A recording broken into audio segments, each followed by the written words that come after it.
picked myself up the Canon Mega Tank printer. It is this one right here, the Pixma G2000 series. It says 2200 on the website where I picked it up, and it does say 2200 on the box as well. But it comes with these great big ink bottles rather than cartridges, and it has tanks that you fill up here instead of using cartridges. I know this is probably not going to be a good printer for doing prints or whatever, but it'll help with my buttons and printing out things for my lapel pins, so it'll be helpful for that. Plus, it also has a scanner on it as well, so that'll come in handy. And this is where you load the paper and everything up there, and I guess it comes out down here. I know it's a little bit dark, but I don't think the light's going to make much of a difference. It's just going to be more blinding. But it's not that big. It's half the size of the printer I have out there on the table that's not working, but I thought I would show you guys this. And I got some paper as well, and my plastic film came in for my lapel pins today too, and this was a gift that I got for Christmas as well to help with the buttons. So I have everything I need to either work on lapel pins or do some more printing for buttons. So I'm going to fill up these tanks, and we just got home, so we're going to get some food, and then I'm going to give it a try later and see how it works out. And I've got to clean up this mess that I have.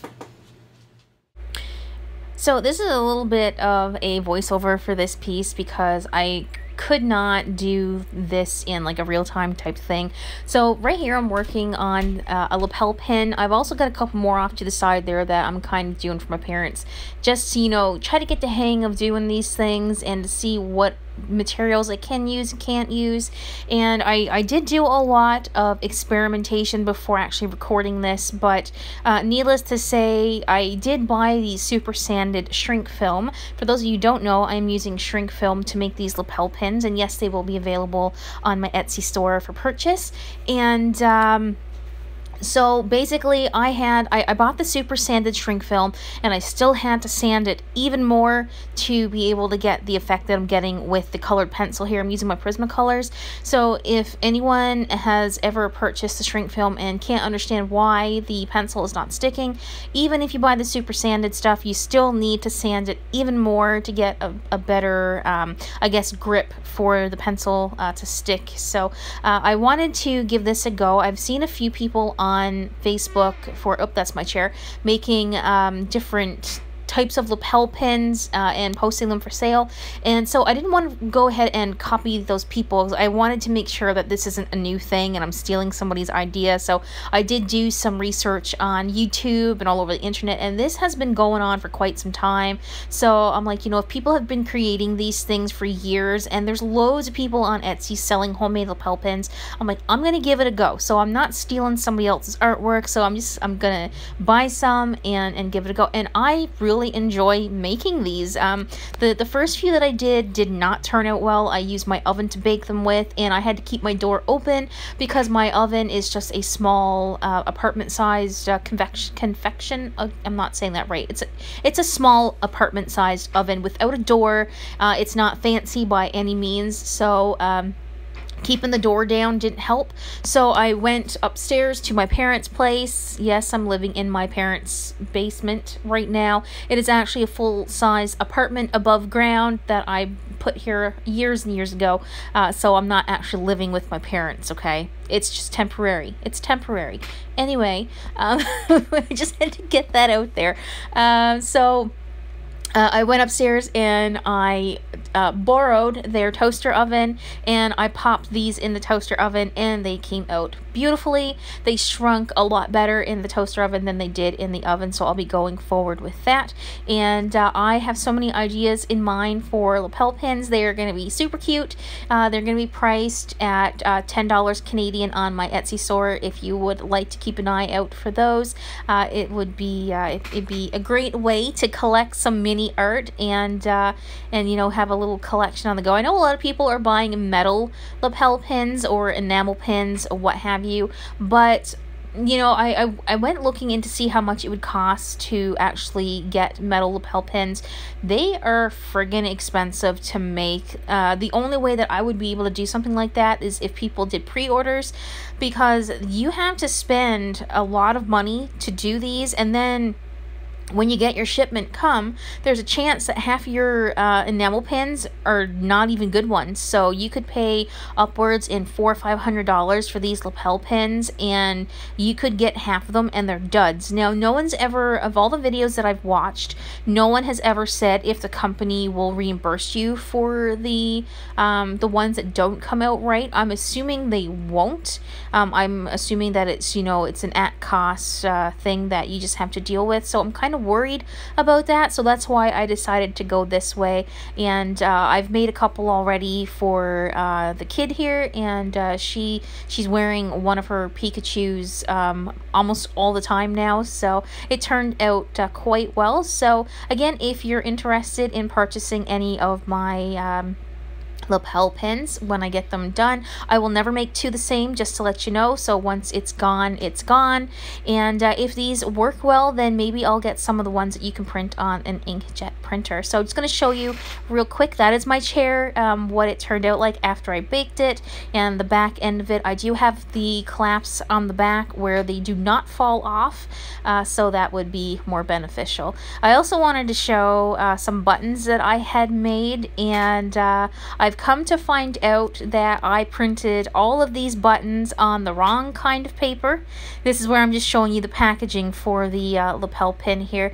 But all of the buttons that I made, I did print them on the wrong kind of paper, and I have to go ahead and reprint them and do them all over. So that kind of was a bit of a bummer, but the lapel pin came out great, and this is the packaging that I'm going to be using to sell them on. So I think that turned out it turned out pretty neat. So last night I sat down and made about 80 pins. So yeah, there's 80 pins in here. And come to realize after I've watched some button making videos on YouTube that these are not as vibrant as they should be, because the paper that I was using wasn't that great. So I just want to compare here. Let's see. That one is not there. Difference in the color of this one right here compared to the one that's in my hand. What I'm holding here is Kodak matte photo paper, and it works perfectly fine in the button maker. This is one I have here. My fingernails are yellow because of peeling carrots earlier today, so excuse that. But yeah, this is the good paper, and yeah, this is the old paper in here, and it's very, you can even tell by the color of the lips.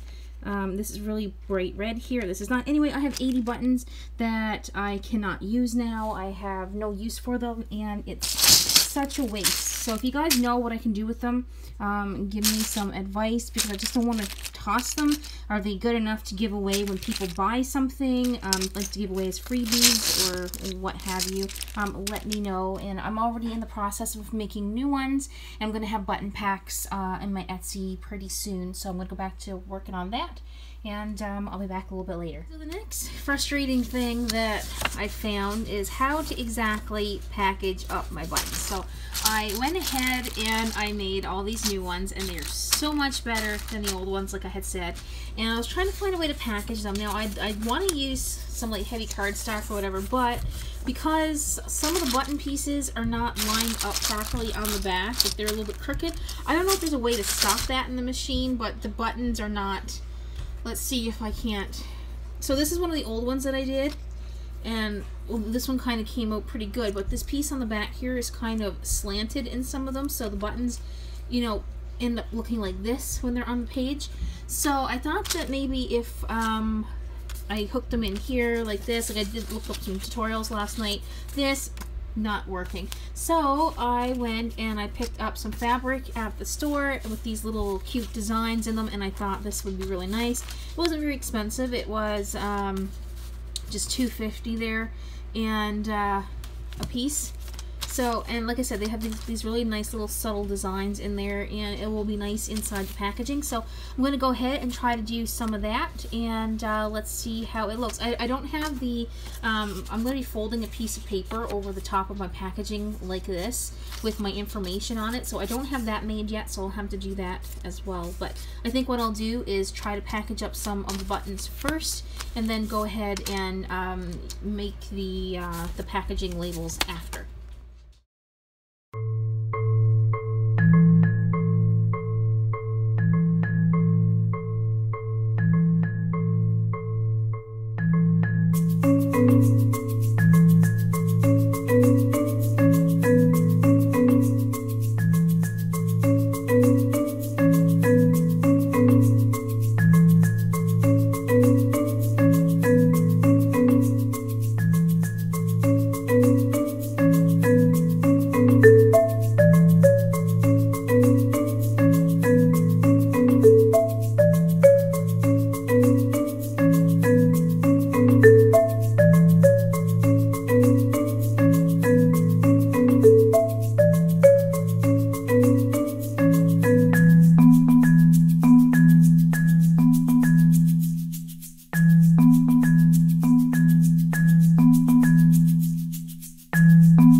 Alright, so after I fought with that for what felt like an eternity, this is what I got. I had to turn the camera off because it was just taking me too long. This took me probably about a half an hour to figure out.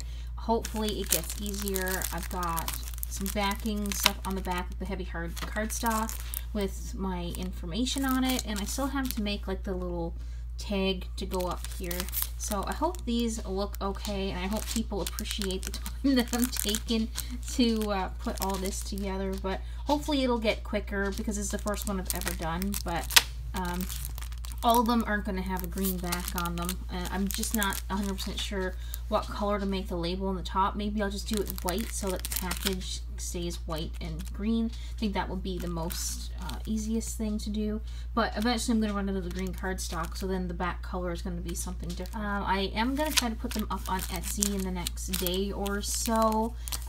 So I'm hoping that maybe something will come out of it, and I'll ask around on Facebook and Twitter as well to see what the average price of these should be, or you know, roughly about what they should be. But I'm going to continue to what I'm actually going to do is I'm going to go on my computer and do out the tags on Photoshop or something, and then print them out so that there's lines that I can cut. And I'm going to cut out all the sheets of the fabric as well. And I'm going to go, and I have 10 of these to do. That's all I'm doing for now, just to see if they do sell. And if they do, great, I'll make some more. But yeah, that's what I'm at. I'm a little bit frustrated at the moment, but hopefully, like I said, it gets a little bit easier as I figure out how to do things the way that I want. So gotta go back to work. So I ended up working on the buttons until late last night. It is now the 31st of December, and I end up getting 10 packages made. It's all I'm going to make right now just to see if they will sell or not, but they are already listed on my Etsy site if you want to go over and have a look. But I just wanted to wish you guys a happy new year. It's the end of the year, so I'm going to post this today, and videos will resume as normal on Fridays and Tuesdays. And again, if I'm going to upload any digital art, it'll be on Sundays. Yeah, that's it for me for the year. This is my last video upload for the year, and like I said, I want to wish you guys a happy new year, and I will see you next year, I guess, in the next video on Friday. Alright guys, bye for now.